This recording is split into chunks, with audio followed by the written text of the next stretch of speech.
Welcome to the very first episode of our geography series based on the iconic book Certificate Physical and Human Geography by G.C. Leong.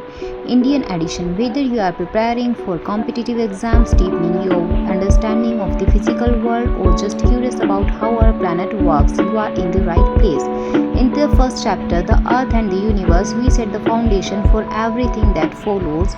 We'll explore where our planet fits in the vast cosmos, understand the structure of the solar system, and learn key concepts like the shape of the Earth, latitude, longitude, and the significance of Earth's movement. Shown in the video, think of this as our launch pad because before we understand oceans, mountains, climates, and human settlements, we must understand the planet we call home and its place in the universe. So grab your notes, stay curious, and let's begin this journey through space, time, and geography. Welcome to the chapter number 1, The Earth and the Universe. So the first topic of the first chapter, The Earth and the Universe, is exploring the universe. Let's get started. On a fine bright night, when you look up at the sky, it seems to be studded with stars. Little do you realize that each of the stars is far bigger than the Earth on which we live. Some of the larger ones have been estimated to be many millions of times the size of the Earth.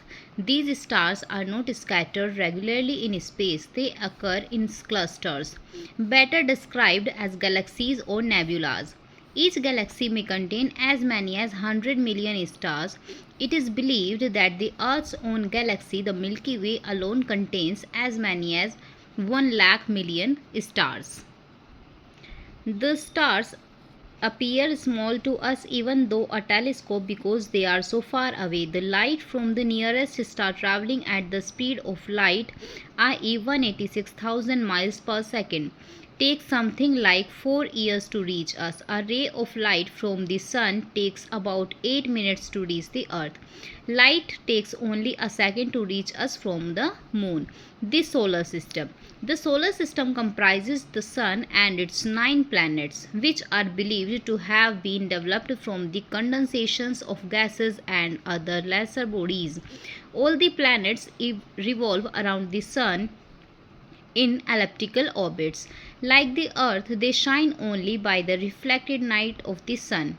The sun has a surface temperature of 6000 degrees centigrade, 10,800 degrees Fahrenheit, and increased to 20 million degrees centigrade or 36 million Fahrenheit. In the interior, all over its surface are fiery gases that leap up in whirls of glowing flames like a volcano in eruptions. In size, the sun is almost unimaginable. It is about 3 lakh times as big as the earth. Amongst the 9 planets, Mercury is the smallest and closest to the sun, only 36 million miles away. It thus completes its orbit in a much shorter space of time than does Earth. A year in Mercury is only 88 days. Venus twice the distance away from the Sun, in the next closest planet. It is often considered as Earth's twin because of their close proximity in size, mass, weight, and density, but no other planet is in any way comparable to Earth, which has life and all the living things we see around us. Like many other planets, the Earth has a natural satellite, the Moon, 238,900 miles away, that revolves eastward around the Earth once in every 27 days. The fourth planet from the Sun is Mars, which has dark patches on its surface and is believed by most professional astronomers to be the next planet after Earth to have the possibility of some planet life. Much attention has been focused on Mars to explore the possibilities of extending man's influence to it. Next comes Jupiter, the largest planet in the solar system. Its surface is made up of many gases like hydrogen, helium, and methane. It is distinguished from other planets by its circular light and dark bands and the 12 satellites that circle round it. As it is more than 485 million miles from the Sun, its surface is very cold, probably about minus 200 degrees Fahrenheit or a minus 130 degrees centigrades. Here is the figure of the solar system, the Sun and the 9 planets with their distance from the Sun. as Mercury is 36 lakh miles away, Venus, then Earth, Mars, Jupiter, Saturn, Uranus, Neptune and Pluto. Another unique planet is Saturn, which has 3 rings and 9 satellites around it. In size, it is the second largest after Jupiter. It is so far from the Sun that it takes 29.5 years to complete its orbit. The 7th planet, Uranus, was not known to astronomers until the late 18th century, when it was first seen as a faint bluish-green disk through a very powerful telescope. It is another giant planet, 50 times larger than Earth and 15 times as heavy. Unlike other planets, Uranus orbits around the Sun in a clockwise direction from east to west with 5 satellites revolving around it. The 2 outermost planets in the solar system, Neptune and Pluto, are just visible with telescopes. Their discoveries were the result of mathematical calculation on their irregular gravitational effects on neighboring planetary bodies.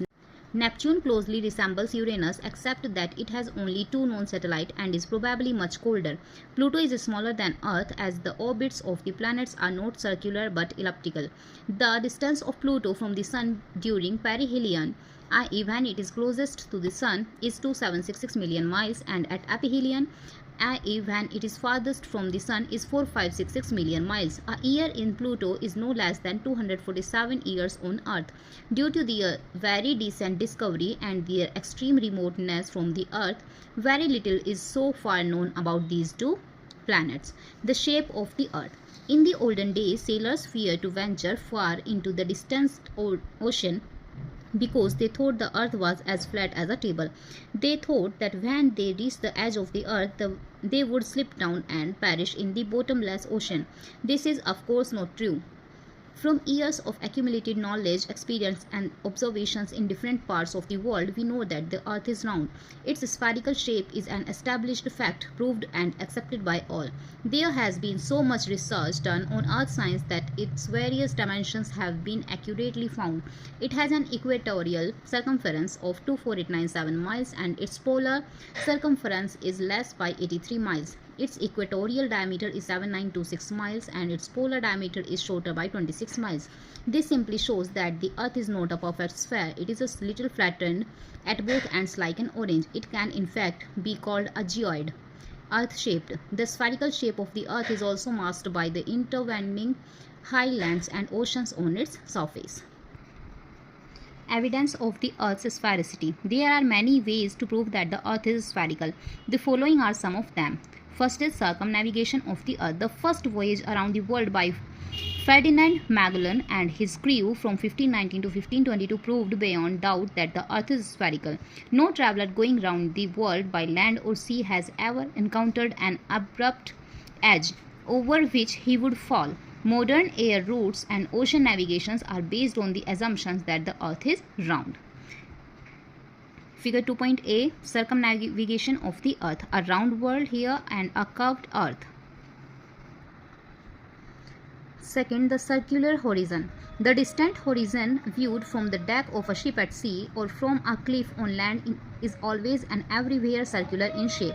This circular horizon widens with increasing altitude and could only be seen on a spherical body. This is illustrated in figure 3. Number 3, ship's visibility. When a ship appears over the distant horizon, the top of the mast is seen first before the hull. In the same way, when it leaves the harbor, its disappearance over the curved surface is equally gradual. If the earth were flat, the entire ship would be seen or obscured all at once. This is apparent from figure 4. So here is the figure 3. Increasing altitudes widens the circular horizon. Viewed from Y, the horizon would be AB, but from a higher viewpoint, a wider horizon CD would be seen. B. Visible horizon remains the same regardless of altitude. If the earth were flat, the horizon seen from either Y or X would be the same.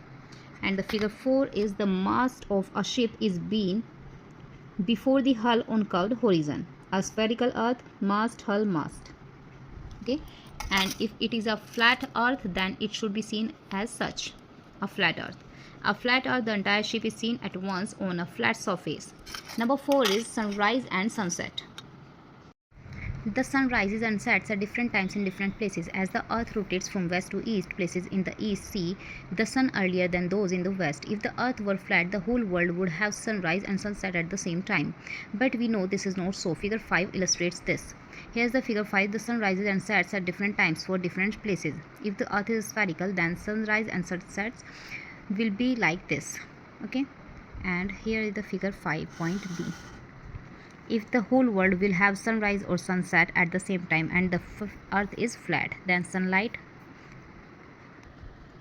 The lunar eclipse. The shadow cast by the earth on the moon during the lunar eclipse is always circular. It takes the outline of an arc of a circle. Only a sphere can cast such a circular shadow. Number 6. Planetary bodies are spherical. All observations from telescope reveals that the planetary bodies, the sun, moon, satellite and stars have circular outlines from whichever angle you see them. They are strictly spheres. Earth by analogy cannot be the only exception. Number 7. Driving poles on level ground on a curved earth. Engineers, when driving poles of equal length at regular intervals on the ground, have found that they do not give a perfect horizontal level. The center pole normally projects slightly above the poles at either end because of the curvature of the earth. As illustrated in figure 6, surveyors and field engineers therefore have to make certain corrections for this inevitable curvature, i.e. 8 inches to the mile. Figure 6. The center pole projects well above the poles at either end on a curved surface. Figure 6.b. All the three poles have identical heights on a flat surface if the earth is flat. Number 8 is aerial photographs. Pictures taken from high altitudes by rockets and satellites show clearly the curved edge of the earth. This is perhaps the most convincing and the most up-to-date proof of the earth's sphericity. The earth's movement. Man is always conscious of the apparent movement of the sun and little realizes that the earth on which he stands is constantly in motion. When the sun disappears, he says that the sun sets, and when it emerges, he says that the sun rises. He is not the least aware that the sun in fact does not rise or set. It is we who rise and we who set. The earth moves in space in two distinct ways. It rotates on its own axis from west to east once in every 24 hours, causing day and night. It also revolves around the sun in an orbit once in every 365 days, causing the seasons and the year, day and night. When the earth rotates on its own axis, only one portion of the earth's surface comes into the rays of the sun and experience daylight. The other portion, which is away from the sun's rays, will be in darkness as the earth rotates from west to east. Every part of the earth's surface will be brought under the sun at some time or other. A part of the earth's surface that emerges from darkness into the sun's rays experiences sunrise. Later, when it is gradually obscured from the sun's beams, it experiences sunset. The sun is in fact stationary and it is the earth which rotates. The illusion is exactly the same as when we travel in a fast-moving train. The trees and houses around us appear to move and we feel that the train is stationary. Figure 7 explains the earth's rotation and the causes of day and night. The earth revolution. When the earth revolves around the sun, it spins an elliptical orbit at a speed of 18.5 million per second, or 66,600 mph. One complete revolution takes 365, 1/4 days or a year. As it is not possible to show a quarter of a day in the calendar, a normal year is taken to be 365 days and an extra day is added every 4 years as a leap year. Varying length of day and night. The axis of the earth is inclined to the plane of the ecliptic, the plane in which the earth orbits round the sun, at an angle of 66.5 degrees, giving rise to different seasons and varying lengths of day and night. Figure 8. If the axis were perpendicular to this plane, all parts of the globe would have equal days and nights at all times of the year, but we know this is not so. In the northern hemisphere, in winter December, as we go northwards, the hours of darkness steadily increase. At the Arctic Circle 66.5 degrees north, the sun never rises and there is darkness for the whole day in midwinter on 22nd December. Beyond the Arctic Circle, the number of days with complete darkness increases until we reach the North Pole 90 degrees north. When half the year will have darkness in the summer, June, conditions are exactly reversed. Daylight increases as we go polewards. At the Arctic Circle, the sun never sets at midsummer 21st June and there is a complete 24-hour period of continuous daylight. In summer, The region north of the Arctic Circle is popularly referred to as land of the midnight sun. At the North Pole, there will be the 6 months of continuous daylight. Figure 8a illustrates the revolution of the Earth and its inclination to the plane of the ecliptic, which cause the variation in the length of day and night at different times of the year. This is the figure 8.a, the revolution of the Earth and its effects on seasons and the variations of lengths of day and night. This is figure 8.b, a simplified diagram showing the annual movement of the sun and the causes of the seasons. In the southern hemisphere, the same process takes place, except that the conditions are reversed. When it is summer in the northern hemisphere, the southern continent will experience winter. Midsummer at the North Pole will be midwinter at the South Pole. Number 2, the altitude of the midday sun. In the course of a year, the Earth's revolution round the sun with its axis inclined 66.5 degrees to the plane of the ecliptic changes the apparent altitude of the midday sun. The sun is vertically overhead at the equator on 2 days each year. These are usually 21st March and 21st September, though the date changes because a year is not exactly 365 days. These 2 days are termed equinox, meaning equal nights, because on those 2 days all parts of the world have equal days and nights. After the March equinox, the sun appears to move north and is vertically overhead at the Tropic of Cancer, 23.5 degrees north, on about 21st June. This is known as the June or summer solstice, when the northern hemisphere will have its longest day and shortest night. By about 22 December, the sun will be overhead at the Tropic of Capricorn, 23.5 degrees south. This is the winter solstice, when the southern hemisphere will have its longest day and shortest night. The tropics thus mark the limits of the overhead sun, for beyond these, the sun is never overhead at any time of the year. Such regions are marked by distinct seasonal changes: spring, summer, autumn, and winter. Beyond the Arctic Circle, 66.5 degrees north, and the Antarctic Circle, 66.5 degrees south, where darkness lasts for 6 months and daylight is continuous for the remaining half of the year, it is always cold. For even during the short year, it is always cold. For even during the short summer, the sun is never high in the sky. Within the tropics, as the midday sun varies very little from its vertical positions at noon daily, the 4 seasons are almost indistinguishable. Days and nights are almost equal all the year around. Figure 8.b. Seasonal changes and their effects on temperature. Summer is usually associated with much heat and brightness, and winter with cold and darkness. Why should this be so? In summer, the sun is higher in the sky than the winter. When the sun is overhead, its rays fall almost vertically on the earth, concentrating its heat on a small area. Temperature therefore rises and summers are always warm. In winter, the oblique rays of the sun come through the atmosphere less directly and have much of their heat absorbed by atmospheric impurities and water vapor. The sun's rays fall faintly and spread over a great area, thus there is little heat and temperature remain low. In addition, days are longer than nights in summer and more heat is received over the longer daylight duration. Nights are shorter and less heat is lost. There is a net gain in total heat received and temperature rises in summer. Shorter days and longer nights in winter accounts for the reverse effect. Dawn and twilight. The brief period between sunrise and full daylight is called dawn, and that between sunset and complete darkness is termed twilight. This is caused by the fact that during the period of dawn and twilight, the earth receives diffused or refracted light from the sun, whilst it is still below the horizon, since the sun rises and sets in a vertical path at the equator. The period during which refracted light is received is short, but in temperature latitudes, the sun rises and sets in an oblique path, and the period of refracted light is longer. It is much longer still at the poles, so that the winter darkness is really only twilight most of the time. Figure 9. Dawn and twilight at the equator in temperature latitude. And next figure is, at the equator the sun rises and sets almost vertically, so the time it takes to pass through the twilight zone AB will be shorter than for temperature latitudes where the sun rises and sets obliquely. Here the time taken to pass through the twilight zone CD is longer. Mathematical location of places on the globe. The Earth's surface is so vast that unless a mathematical method can be used, it is impossible to locate any place on it. For this reason, imaginary lines have been drawn on the globe. One set running east and west parallel to the equator are called lines of latitude.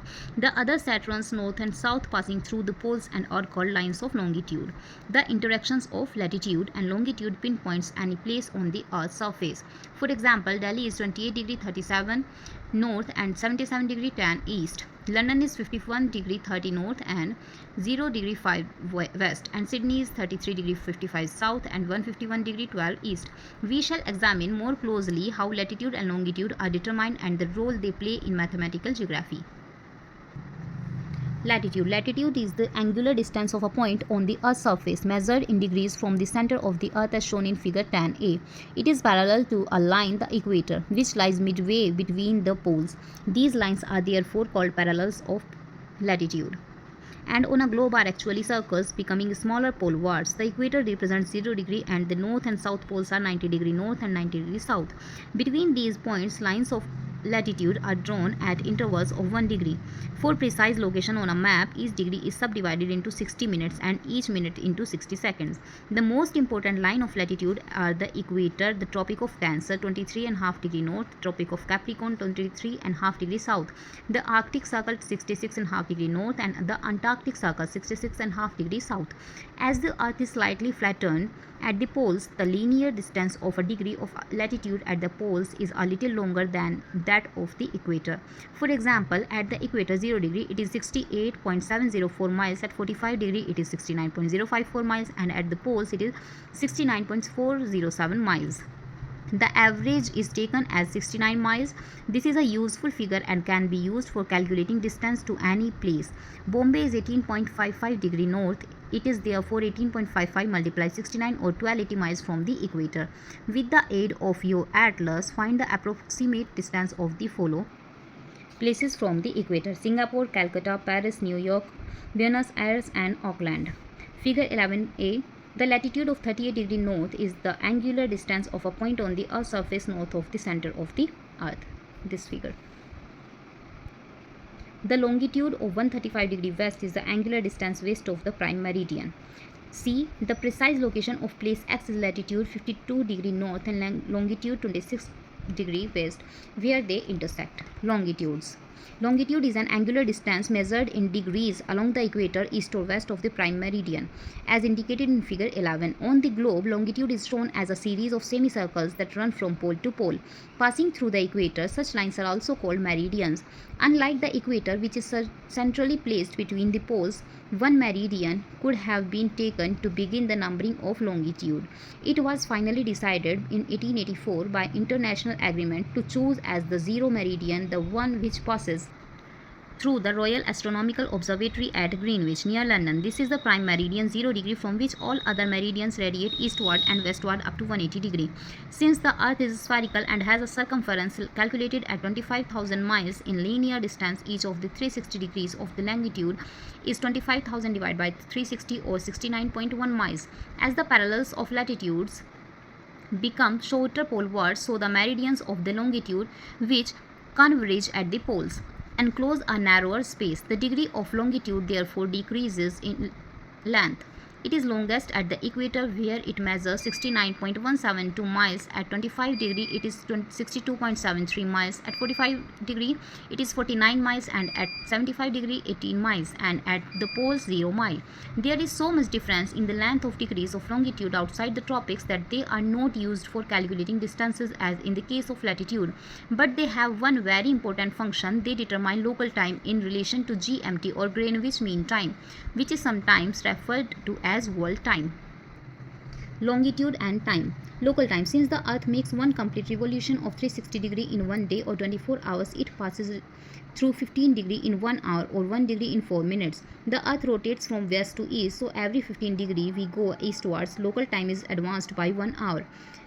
Conversely, if we go westwards, local time is retarded by 1 hour. We may thus conclude that places east of Greenwich see the sun earlier and gain time, whereas places west of Greenwich see the sun later and lose time. If we know GMT to find local time, we merely have to add or subtract the difference in the number of hours from the given longitude as illustrated below. A simple memory aid for this will be east gain add EGA and west lose subtract WLS. You would coin your own rhymes for the abbreviations, hence when it is known in London, longitude 0 degree 5 west, the local time for Madras 80 degree east will be 5 hours 20 minutes ahead of London or 5:20 pm. But the local time for New York 74 degree west will be 4 hours 56 minutes behind London or 7:04 am. We can put it in another way: when Londoners are having lunch, Indians will have dinner and New Yorkers will have breakfast.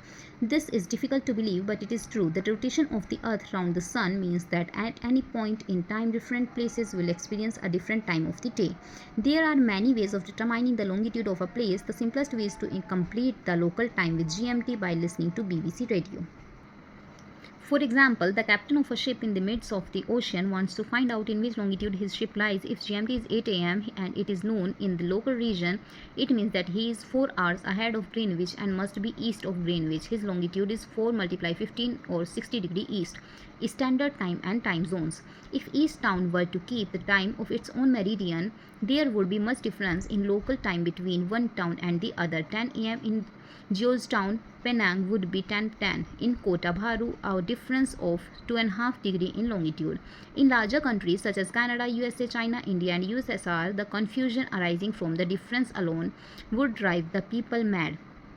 Travelers going from one end to the country to the another would have to keep changing their watches if they wanted to keep their appointments. This is impracticable and very inconvenient. To avoid all these difficulties, a system of standard time is observed by all countries. Most countries adopt their standard time from the central meridian of their countries. The Indian government has accepted the meridian of 82.5 degree east for the standard time, which is 5 hours 30 minutes ahead of Greenwich Mean Time. The whole world has in fact been divided into 24 standard time zones, each of which differs from the next by 15 degrees in longitude or 1 hour in time. Most countries adhere to this division, but due to the peculiar shapes and locations of some countries, reasonable deviations from the standard time zones cannot be avoided.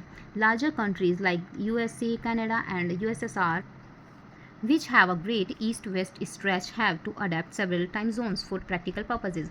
USSR, the largest country, which extends through almost 165 degrees of longitude, is divided into 11 time zones. When it is 10 pm on a Monday night in Leningrad, it will be almost 7 am the following Tuesday morning in Vladivostok. Travelers along the Trans-Siberian Railway have to adjust their watches almost a dozen times before they reach their destination. Both Canada and USA have 5 time zones: the Atlantic, Eastern, Central, Mountain, and Pacific time zones. The difference between the local time of the Atlantic and Pacific coast is nearly 5 hours. The international date line. A traveler going eastwards gains time from Greenwich until he reaches the meridian 180 degree east, when he will be 12 hours ahead of GMT. Similarly, in going westwards, he loses 12 hours when he reaches 180 degree west. There is thus a total difference of 24 hours or a whole day between the two sides of the 180 degree meridian. This is the international date line where the date changes by exactly 1 day when it is crossed. A traveler crossing the date line from east to west loses a day because of the loss in time he has made, and while crossing the date line from west to east, he gains a day because of the gain in time he counted. Thus, when it is midnight Friday on the Asiatic side, by crossing the line eastward, he gains a day. It will be midnight Thursday on the American side. He experiences the same calendar date twice. When Magellan's ship eventually arrived home in Spain in 1522 after circumnavigating the world from the Atlantic Ocean to the Pacific Ocean and westwards across the international date line, the crew knew nothing about adding a day for the one they had missed. They thought they had arrived on the 5th of September. They were shocked to be told that the date was 6th September. A modern aircraft leaving Wellington at 5 pm on Friday reaches Hawaii 41 degree 100 miles away at 2 pm the same Friday. The same aircraft on its return journey from Hawaii leaves at 6 pm on Friday but arrives at Wellington at 11 am on Sunday. Can you explain this? The IDL is the mid-Pacific curves from the normal 180-degree meridian at the Bering Strait, Fiji, Tonga, and other islands to prevent confusion of day and date in some of the island groups that are cut through by the meridian. Some of them keep Asiatic or New Zealand standard times. Others follow the American date and time. The international date line is shown in figure 14. With this, we are done with this chapter. Let's see the question and exercises of this chapter. First question is, with the aid of annotated diagrams, attempt to prove that the earth is spherical. Give us as many reasons as you can. Number 1. Question number 2 is, explain with the aid of fairly accurate diagrams how the tilt of the earth's axis on its orbital plane around the sun causes the seasons, the variations in the length of the day and night, the altitude of the midday sun to change at different times of the year. Question number 3. Explain the differences between any three of them: perihelion and aphelion, parallels of latitude and meridians of longitude, the Earth's rotation and Earth's revolution, solstice and equinox, standard time and Greenwich Mean Time. Question number 4. Explain any three of the following terms connected with the Earth and its planetary relations: galaxy, prime meridian, elliptical orbit, IDL. Question number 5. Either give an explanatory account of the following. Number A. Daylight increases as we go polewards in summer in the northern hemisphere. B. The period of twilight in Britain is longer than in Malaysia. C. A ship crossing the IDL at midnight on Wednesday eastwards finds that it is midnight Tuesday on the American side. Or work out the following. What is the approximate distance in a straight line between Cairo, latitude 30 degree north, longitude 31 degree 5 east, and Durban, latitude 29 degree 57 south, longitude 30 degree 59 east.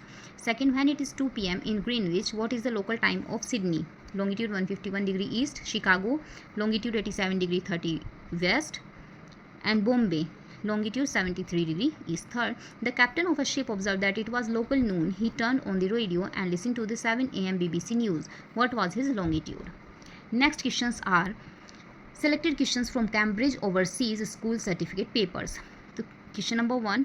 Explain the meaning of the terms equinox and solstice. Question number B. With the aid of diagrams, show how they are related to the movements of the earth. Next question is, answer the following. Describe any three experiments or observations which support the belief that the earth is roughly a sphere. Explain why mean temperature for London are lowest in winter. Explain why the local clock time in the Somma Island was known on 1st November when in the Fiji Island it was 11 a.m. on 2nd November. Question number 3. Explain the following. Polar air routes follow great circles. When it is noon at Cairo, the local time in New York is 5 a.m. On 21st March at noon, it was observed that the shadow cast by a wall 4 feet 8 inches high pointed northward and was 7 inches long. The observer was able to calculate his latitude to be about 7 degrees north. Question number 4. Select 2 of ABC and draw diagrams to illustrate your answers. A. Calculate the longitude of the position of a ship whose navigation officer observed that Greenwich Mean Time is 14 to 16 hours when the local time is noon. Explain the geographical facts which enable you to make the calculations. B. Explain fully why 25 December New Zealand may be one of the hottest day of the year. C. Why must a traveler when crossing North America from New York to the west coast after his watch at special places? Question number 5. With the aid of annotated diagrams, explain the following. A. The apparent daily movement of the sun and its change during the year as observed at the equator at the place 50 degree north. And B. The relationship between latitude and the angle of elevation of the noonday sun. Question number 6 and last question. Explain the effect of latitude on temperature, latitude on the length of the day and night, either altitude on temperature or longitude on time. With this, we are done with this chapter. Try doing these questions. If you found this video helpful, don't forget to like, share and subscribe to stay updated with the rest of the chapters. Thank you so much.